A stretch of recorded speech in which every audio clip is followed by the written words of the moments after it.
ketimpangan ya di dunia ini, ketimpangan ekonomi, ketimpangan kekuasaan yang ada di dunia ini yang tidak adil ya, itu semua memang by design. Kenapa saya katakan seperti itu?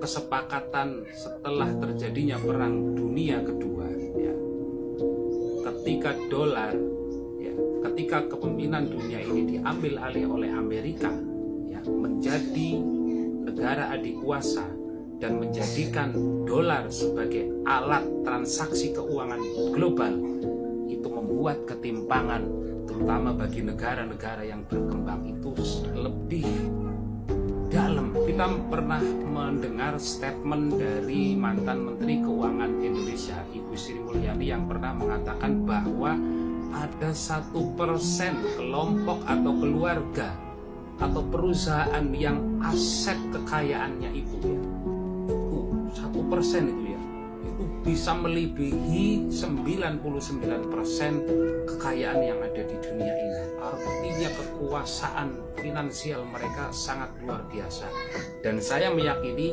merekalah penguasa atau pengontrol ekonomi dunia yang menghegemoni atau yang menguasai dunia ya, mengintervensi apapun keadaan yang ada di dunia ini dalam konteks ekonomi dunia.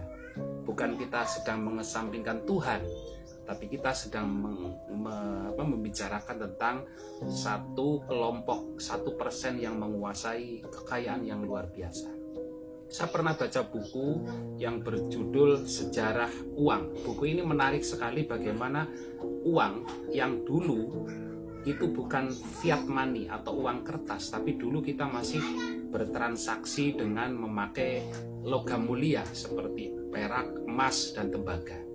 Tapi kemudian berubah menjadi fiat money atau uang kertas. Inilah awal penjajahan gaya baru. Kalau dulu kita mengenal kolonial, ya, penjajahan fisik, tapi kemudian hari ini negara-negara yang ada di dunia dijajah dengan penjajahan ekonomi, penjajahan moneter, dengan hutang, dengan lembaga-lembaga finansial dunia seperti World Bank, IMF, dan sebagainya, yang kemudian menjerat negara-negara, terutama negara-negara berkembang dunia ketiga ini, dan menjadi budak para kapitalis. Teman-teman mungkin pernah dengar tokoh ya yang menjadi pencetus cikal bakal dari lembaga perbankan yang ada di dunia, yaitu tokoh yang bernama Rothschild.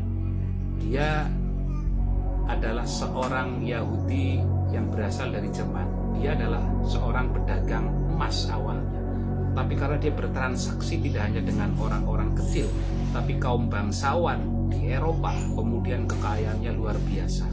Dan dari situlah tercetus yang namanya, kemudian Rothschild family ini membuat lembaga perbankan yang kemudian masif ada di seluruh dunia.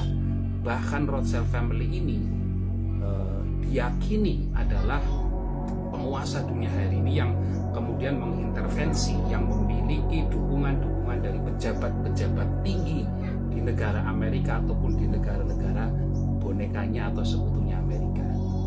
Kita bisa melihat bagaimana ketika Saddam Hussein dan Muammar Gaddafi dulu, mereka dikudeta bahkan oleh pemberontak, bahkan oleh rakyatnya sendiri, yang rakyatnya hari ini menyesal karena mereka sudah mengusik ya dolar dengan program dedolarisasi, dengan mau mengganti alat transaksinya dengan dinar dan emas, dirham dan emas. Karena oleh sebab itu penguasa dunia tidak senang dengan kekuasaan Saddam Hussein dan Muammar Gaddafi, sehingga mereka melakukan konspirasi untuk menjatuhkan penguasa yang tidak pro dengan dolar. Ya. Bagaimana menurut pendapatmu? Like dan komen di bawah teman-teman. Terima kasih.